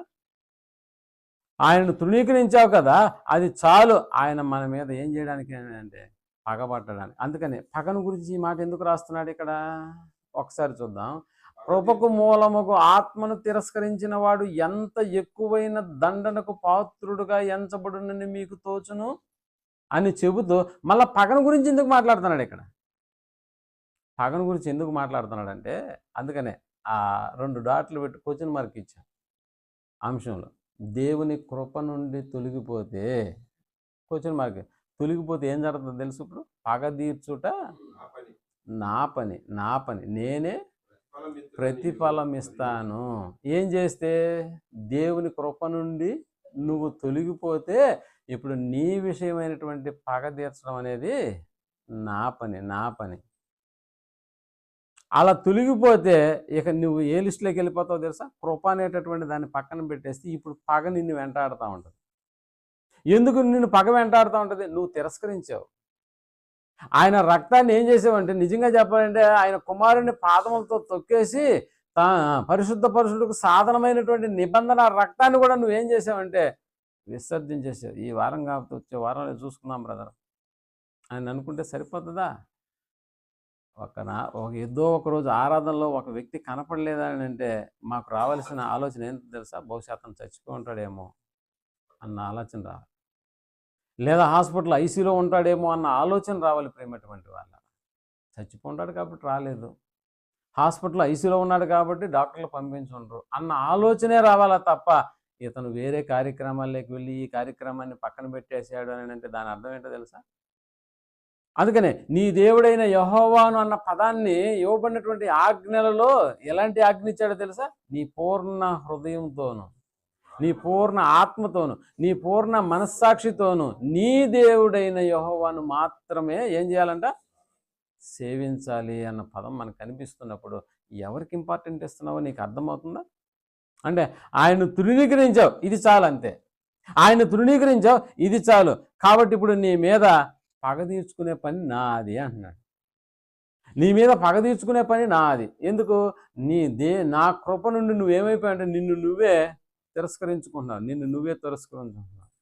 అందుకని ఆదివారం ఆయన్ను స్తుతించడం, మహింపరచడం అనేటటువంటిది కూడా మనం దాన్ని పక్కన పెట్టేస్తున్నామని అంటే అంతకు మించినటువంటి పని ఏదైనా ఉంటేనే కదా నువ్వు దీన్ని పక్కన పెట్టాలి. దేవుని స్తుతించడం, గణపరచడం అనేటటువంటి దేవుడు మనకి ఇచ్చినటువంటి గొప్ప అవకాశం. ఇప్పుడు దాన్నే మనం పక్కన పెట్టేసామంటే దానికన్నా మించిన పని ఉంటేనే కదా. దానికన్నా మించిన పని ప్రపంచంలో ఏదైనా ఉందా చెప్పండి? దానికన్నా మించిన పని ప్రపంచంలో ఏదైనా ఉందా? లేదు ప్రేమటువంటి వారు. ఒకసారి లూకా రాసిన సువార్త 7వ అధ్యాయం 30వ వచనాన్ని మనం ఆలోచించగలిగితే, లూకా రాసిన సువార్త 7వ అధ్యాయం 30వ వచనాన్ని మనం ఆలోచించగలిగితే 7:30లో పరిసయ్యులను ధర్మశాస్త్రోపదేశకులను అతని చేత బాప్తిస్మము పొందక, బాప్తిస్మమును వీళ్ళు ఏం చేశారంట? తిరస్కరించారు. బాప్తిస్మము పొందక తిరస్కరి తమ విషయమైన దేవుని సంకల్పమును నిరాకరించిరి. ఎవరు వాళ్ళు? పరిసయ్యులను ధర్మశాస్త్రోపదేశకులను అతని చేత బాప్తిస్మం పొందక తమ విషయమైన దేవుని సంకల్పమును నిరాకరించిరి.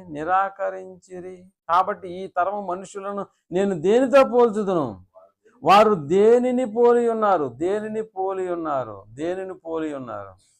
అంటే దేవుని యొక్క సంకల్పం నీ దాకా వచ్చినప్పుడు ఏం చేస్తున్నావు నువ్వు? బాప్తిస్మము పొందక అన్నాడు చూసారా? బాప్తిస్మం అనేది దేవుని వలన కలిగిందన్న సంగతి అర్థమైందా?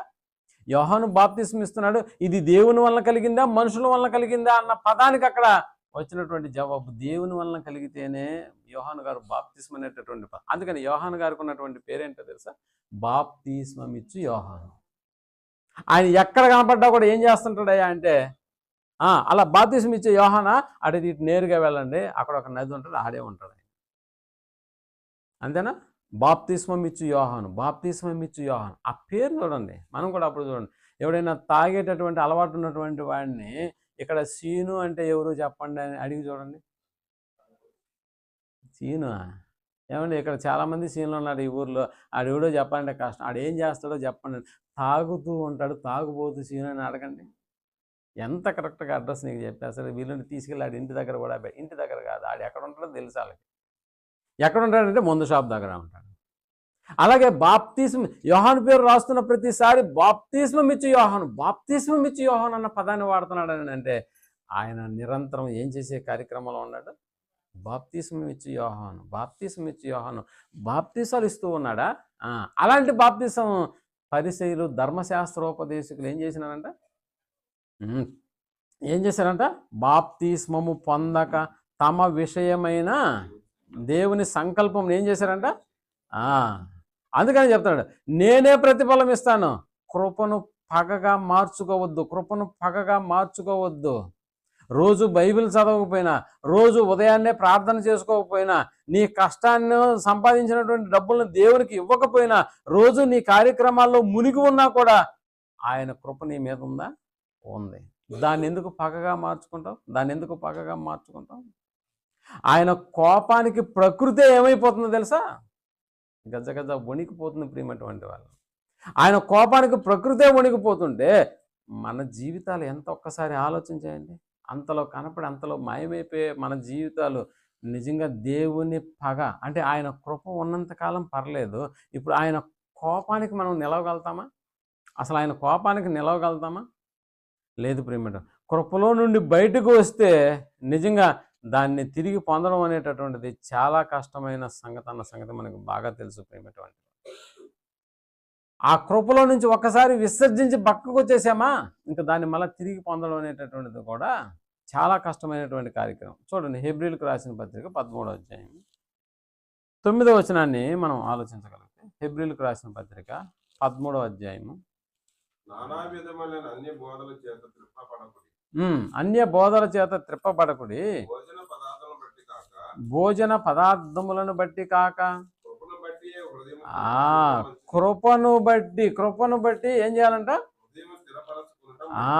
కృపను బట్టి హృదయము స్థిరపరచుకొనుట. కృపను బట్టి హృదయమును స్థిరపరచుకొనుట మంచిది. కృపను బట్టి హృదయమును స్థిరపరచుకొనుట మంచిది. కృపను బట్టి హృదయమును స్థిరపరచుకోవడం మంచిది. కృపను బట్టి మనకు తెలుసు కదా, పౌలు గారి యొక్క జీవితాన్ని మనం ఆలోచన చేసినప్పుడు, పౌలు గారి యొక్క తన జీవితాన్ని గురించి ఆయనే తన మాటల్లో చెబుతూ పూర్వము నేను అన్న పదాన్ని వాడతాడు. నేను ఎవరినో తెలుసా? పూర్వము హింసకుడను. 1 తిమోతి 1వ అధ్యాయం 12వ వచనాన్ని మనం ఆలోచించినప్పుడు ఆయన యొక్క తన జీవితాన్ని గురించి మాట్లాడుతూ ఎలాంటి పదాలు వాడుతున్నాడు? పూర్వము నేను అన్న పదాన్ని వాడుతూ 1వ అధ్యాయం 14వ వచనం, తిమోతికి రాసిన మొదటి పత్రిక 12వ వచనం, 12వ వచనం, పూర్వము నేను దోషకుడను, హింసకుడను, హానికరుడైన నన్ను అన్నాడా? అంటే దోషకుడుగా ఉన్నప్పుడు దేవుని కృప వెంటాడుతూ ఉందా? వెంటాడుతూ ఉంది. హింసకుడుగా ఉన్నప్పుడు దేవుని కృప వెంటాడుతూ ఉంది. హానికరుడుగా ఉన్నప్పుడు దేవుని కృప వెంటాడుతూ ఉంది. సౌలు నువ్వు ఎంత బాగా చేస్తావు? వచ్చి అవకాశం దొరికింది కాబట్టి ఇప్పుడు కృప ఆయన ముందు నిలబడింది.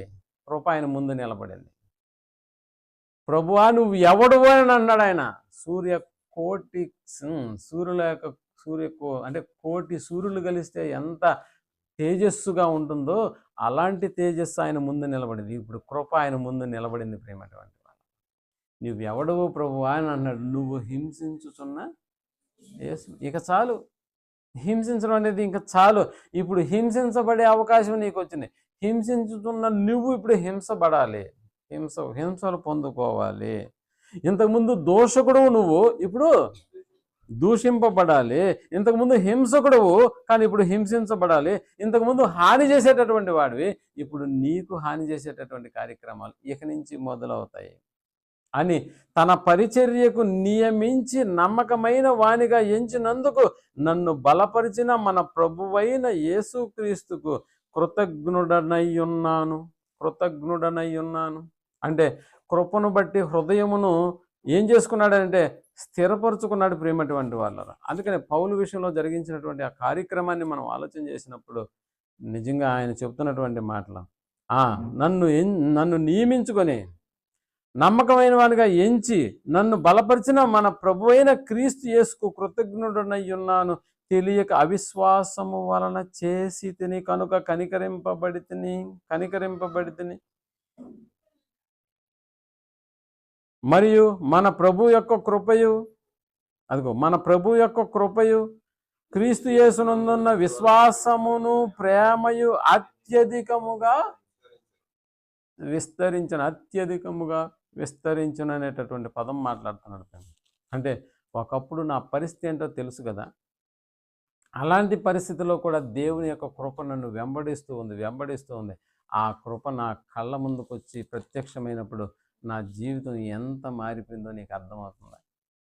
నిజంగా నేను ఆ రోజే దేవుని కృప నుండి తొలగిపోయినటువంటి వాడినే ఉంటే ఇప్పుడు దేవుని యొక్క పగ నా మీద నిలిచి ఉండేది. అందుకని ప్రియమైనటువంటి వాళ్ళరా, కృపకు మనం ఏం చేయాలంటే మన హృదయాలను సమర్పించుకోవాలి. ఆయన కృప నిరంతరం ఉంటుందని అనుకుంటే పొరపాటు. మనల్ని మనమే ఏం చేసుకున్న వాళ్ళం అవుతాం అంటే తొలగించుకునేటటువంటి ఏర్పాట్లు మనమే చేసుకుంటున్నాం ప్రియమైనటువంటి. ఒకవేళ కృప నుండి మనం తొలగిపోతే నిజంగా మన మీద ఏముంటుందో తెలుసా? దేవుని యొక్క పగ వెయిటింగ్లో ఉంటుంది. ఇక వెయిట్ చేయడం కూడా కుదరదు అన్నట్టుగా ఏం చేస్తుందని అంటే ఒక్కసారిగా దేవుని యొక్క పగ మన మీదకి. అందుకనే కింద చెప్తూ ఒకసారి మళ్ళీ మనం చదువుకున్నటువంటి హెబ్రీలకు రాసిన పత్రిక 10వ అధ్యాయం 29వ వచనం నుంచి ఆయన చెబుతూ పగ తీర్చుట నా పని అని చెబుతూ రాయబడినటువంటి మాటలు మనం అర్థం చేసుకోగలిగితే అక్కడ మరొక మంచి మాటను అక్కడ పగ తీర్చుట నా పని నేనే ప్రతిఫలం ఇచ్చును, మరియు ప్రభు తన ప్రజలకు తీర్పు తీర్చును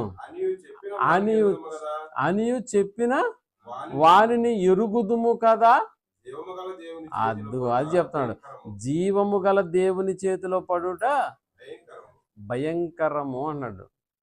కృప నిన్ను ఎంత దూరం వెంబడిస్తుందో ఆ కృప నుండి ఒక్కసారి నీకు నువ్వే తొలగిపోతే ఇప్పుడు దేవుని చేతిలో, జీవము గల దేవుని చేతిలో పడడం భయంకరము అనేటటువంటి పదాన్ని అక్కడ వాడుతున్నాడు ప్రేమటువంటి వారు. 12వ అధ్యాయం 29వ వచనంలో కూడా, హెబ్రీలకు రాసిన పత్రిక 12వ అధ్యాయం 29లో కూడా అక్కడ ఆయన చెబుతూ అందువలన మనము నిశ్చలమైనటువంటి రాజ్యము పొంది దైవ కృప కలిగి ఉన్నాం. నిశ్చలమైన రాజ్యం అంటే సంఘము. బతికున్నప్పటి వరకు ఇది దేవుని యొక్క రాజ్యము. నిశ్చలమైన రాజ్యమును పొంది దైవ కృప కలిగి ఉందుము. ఆ కృప కలిగి వినయ భక్తులతో దేవునికి ఏం చేద్దాం? అది ప్రీతికరమైన సేవ చేయుదుము. ఆ ప్రీతికరమైనటువంటి ప్రీతికరం అంటే నీవు ఇష్టంతో చేస్తావు అని నేను అర్థం. ప్రీతికరమైన సేవ చేయుదుము ఏలయనగా మన దేవుడు ఎలా ఉన్నాడంట? దహించు అగ్ని అన్నాడు. ప్రీతికరంగా నువ్వు చేసేటటువంటి ఆ సేవను కానీ నువ్వు విడనాడావా, దేవుడు ఎలాంటి వాడు మళ్ళా ఒకసారి గుర్తు చేస్తున్నాడు. ఇక్కడ ఆయన చేతిలో పడడం భయంకరమన్న పదం విన్నాము. ఇక్కడికి వచ్చేసేటప్పటికి ప్రీతికరమైనటువంటి సేవ మనం కానీ జరిగించకపోతే మన దేవుడు దహించు అగ్ని అయి ఉన్నాడు అన్న పదం మనకి వర్తిస్తుంది ప్రేమటువంటి వాళ్ళు. కృప నుండి తొలగిపోతే తొలగించేది ఆయన కాదు. ఒక్కసారి ఆయన తొలగించాడా మన పరిస్థితులు వేరుగా ఉంటాయి. నీకు నువ్వే ఉగ్రతను సమకూర్చుకుంటే అది ఆయన జవాబుదారి కాదు. నీకు నువ్వే, నాకు నేనే ఉగ్రతను తొలగించుకుంటే జవాబుదారి దేవుడు అవుతాడా? కొన్నిసార్లు మనం చేయాలనుకున్న పనులు కూడా చేసేసి ఏదో బ్రదర్ అపవాది వచ్చి నన్ను ఏం చేశాడు, శోధించాడు. అప్పుడు అపవాది పక్కన జరిగేది చూస్తుంటాడు మనసు, వీడు చేసేసి మళ్ళీ నా మీదే నేను వీళ్ళకి ఎలా ఉపయోగపడుతున్నానా అని వాడు కూడా సిగ్గుతో తల ఉంచుకుంటాడు. చేసేదంతా మనమే, బట్ తీసుకెళ్ళి ఎవడి మీద పెట్టేస్తున్నామో అప్పుడు చెప్తాడు, అయ్యా ఈడు చేసిన పనికి నాకు ఎలాంటి సంబంధమే లేదంటాడా దేవుని సముఖంలో అంటాడు. నిజంగా అంటాడు. ఎందుకంటే చాలాసార్లు చేయాల్సిందంతా మనమే చేసేసి ఆడి మీద పెట్టేస్తాం. అందుకని దేవుడు జ్ఞాపకం చేస్తున్నాడు, నిశ్చలమైన రాజ్యమును పొంది దైవ కృప కలిగి ఉందము. ఆ కృప కలిగినటువంటి వారమై వినయము, భయము, భక్తులతో దేవునికి ప్రీతికరమైనటువంటి సేవ చేయదము. ఏలయనగా మన దేవుడు దహించు అగ్ని అయి ఉన్నాడు. ఎఫెసీయులకు రాసిన పత్రిక 2వ అధ్యాయం 4-5 వచనాలను మనం ఆలోచించగలిగితే, ఎఫెసీయులకు రాసిన పత్రిక 2వ అధ్యాయం 4-5, ఆయనను దేవుడు కరుణా సంపన్నుడయుండి మనము మన అపరాధముల చేత చచ్చిన వారమై ఉండినప్పుడు సైతము మన ఎడల చూపిన తన మహా ప్రేమ చేత మనలను క్రీస్తుతో కూడా బ్రతికించెను. కృపచేత మీరు రక్షింపబడి ఉన్నారు అన్న పదం ఉందా? కృపచేత మీరు రక్షింపబడి ఉన్నారు. కృపచేత రక్షింపబడి ఉన్నారు. క్రీస్తు యేసునందు ఆయన మనకు చేసిన ఉపకారము ద్వారా అత్యధికమైన తన కృపా మహదైశ్వర్యమును రాబోవు యుగములలో కనపరుచు నిమిత్తము అన్నాడు. క్రీస్తు యేసునందు మనలను ఆయనతో కూడా లేపి పరలోకమందు ఆయనతో కూడా కూర్చుండబెట్టెను అన్న పదం రాశాను. అంటే ఆయన కృప మనల్ని ఎంతవరకు తీసుకెళ్తుందని అంటే ప్రియమైనటువంటి వాళ్ళరా, యేసుక్రీస్తుతో పాటు కూడా మనం ఎక్కడికి అత్యధికమైనటువంటి కృప మహదైశ్వర్యం, యేసుక్రీస్తు పరలోకమందు ఆయనతో కూడా కూర్చుండబెట్టేటటువంటి ఒక స్థితి ఆయన కృప ద్వారా మనకు కలిగేటటువంటి గొప్ప అవకాశం ప్రియమైన. అలాంటి కృప నుండి నువ్వు తొలగిపోతే దేవుని ఉగ్రత నీ మీద రెడీగా ఉంది. అందుకని మన దేవుడు దహించు అగ్ని అయి ఉన్నాడు అన్న పదం. అందుకని హెబ్రీయులకు రాసిన పత్రిక 2వ అధ్యాయం 3వ వచనంలో కూడా, హెబ్రీయులకు రాసిన పత్రిక 2వ అధ్యాయం 3వ, అది ఇంత గొప్ప రక్షణను మనము నిర్లక్ష్యము చేసిన ఎడల ఎలాగు తప్పించుకుందాము. అంటే ఇప్పుడు నిర్లక్ష్యం చేసే ప్రతి ఒక్కడు కూడా దేవుని కృప నుండి ఏం చేసిన వాడు అవుతున్నాడు? తొలగిపోయిన వాడు అవుతున్నాడు. దేవుని కృప నుండి తొలగిపోతే నెక్స్ట్ ఏముంది? పగ. దేవుని పగ వాని మీద నిల్చోడానికి సిద్ధంగా ఉంది ప్రియమైన.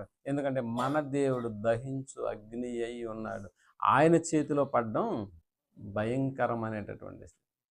దేవుని కృపను ఆయన కృప నుండి ఎలా తొలగిపోతాడో ఒకడంటే జస్ట్ నిర్లక్ష్యం చేస్తే చాలు, అంతే. ఇంక వేరేది ఏం చేయాల్సిన. ఇంత గొప్ప రక్షణను నిర్లక్ష్యం చేస్తే చాలు. నిర్లక్ష్యంగా స్కూల్ బస్సు నడిపినటువంటి డ్రైవరు 10 మంది విద్యార్థుల ప్రాణాలను బలికొన్నాడన్న పేపర్ ప్రకటన ఎప్పుడన్నా విన్నారా? నిర్లక్ష్యం చేసి బస్సు డ్రైవరు స్కూల్ పిల్లల్ని ఎక్కించుకో బస్సు డ్రైవర్ ఒక చేతితో ఫోన్ మాట్లాడుతున్నాడంట, ఎదురుగా వచ్చేది కొట్టేసిందంట. అంటే వీడు చూసుకోకుండా ఏం చేసినాడు అని అంటే, రైలు గేట్ లేని కాపలాదారులు లేనటువంటి రైలు ట్రాక్ ఉంటుంది తెలుసా మీకు? అలాంటి దగ్గర వీడు రైలు వస్తుందా లేదా అని ముందుగా క్లీనర్ని పంపించి రైలు వస్తుందా లేదో చూసుకొని అప్పుడు పోవాలి. కానీ వీడు సెల్ ఫోన్ మాట్లాడుతూ నేరుగా బానిచ్చేసినాడు. ఎదురుగా పక్క నుంచి రైలు వచ్చి కొట్టేసి బస్సు తునాతనగా. ఏంటి అని అంటే దానికి కారణం ఏంటో తెలుసు? జస్ట్ నెగ్లిజెన్స్, జస్ట్ నిర్లక్ష్యం, అంతే. జస్ట్ నిర్లక్ష్యం. అందుకని ఇంత గొప్ప రక్షణను మనం నిర్లక్ష్యం చేస్తే చాలు, ఆ కృప నుండి మనం ఏమైపోతాం? కృప నుండి తొలగిపోతే దేవుని ఉగ్రత నీ మీద రెడీగా ఉంది. పగ తీర్చుట నా పని. ఆడు తొలగిపోతే నేను వదిలేస్తాను అనుకుంటున్నావా? అప్పుడు దాకా కృపను పెట్టింది ఎందుకు? వాడి పక్షాన మారు మనసు పొందుతాడనే కదా. ఇప్పుడు దాన్నే వాడు నిర్లక్ష్యం చేసి పక్కకి వెళ్ళిపోతే ఇప్పుడు నా పగ తీర్చడం నా పని. కాబట్టి ప్రియమైనటువంటి వాళ్ళరా, దేవుని కృపకు మనం అవకాశం ఇద్దాం. మనం హృదయాలను మార్చుకుందాం. ఆయన పగకు మనం ఎంత మాత్రం అవకాశం ఇవ్వకుండా మన జీవితాలు ఆయన కృపలోనే వర్ధిల్లి ప్రీతికరమైనటువంటి సేవ చేసేటటువంటి భాగ్యాన్ని మనకు అనుగ్రహించినటువంటి దేవునికి ఎల్లప్పుడూ కూడా హృదయపూర్వకంగా ఆయన అనుగ్రహించేటటువంటి ప్రతి కార్యక్రమంలో మనం పాల్గొని ఆయన సంతోషపెట్టేటటువంటి బిడ్డలంగా ఈ లోకంలో మిగిలి ఆ తర్వాత రాబోయేటటువంటి లోకాన్ని మనం స్వతంత్రించుకోవాలని కోరుకుంటూ ఈ మాటలు ముగిస్తున్నాను. ప్రార్థన చేసుకున్నాం. దయగలిగిన మా కన్న తండ్రి, నానా ఉన్నతమైనటువంటి మీ మాటలను వివరించి మా జీవితాలకు ఏది అవసరమో వాటిని అనుగ్రహించినటువంటి మీ ప్రేమను బట్టి, మీ మాటలను బట్టి మీకు కృతజ్ఞతాస్తులు చెల్లిస్తున్నాను నాన్న. ఇప్పటి వరకు విన్నటువంటి మీరు అనుగ్రహించేటటువంటి కృప అది ఆకాశమంత ఉన్నతమైనటువంటి అమూల్యమైనది అన్న సంగతిని మేము గ్రహించినప్పుడు ఆ కృపలో నుండి ఒకడు తొలగిపోతే పర్యవసానం కృపస్థానంలో నిలిచి ఉన్నది మీ పగ. ఎందుకంటే మీరు దహించు అగ్ని అయి ఉన్నారన్న సంగతి మేము జ్ఞాపకం చేసుకుంటాం. మా జీవితాలతో భయాన్ని కలిగి భక్తితో ఉన్నతమైనటువంటి మీ యొక్క కుమారి యొక్క రాజ్యానికి మేము వారసులమైనప్పటికీ కూడా అనేక మందిని ఈ మార్గంలోకి తీసుకొచ్చేటటువంటి భాగ్యాన్ని మాకు దయచేయండి.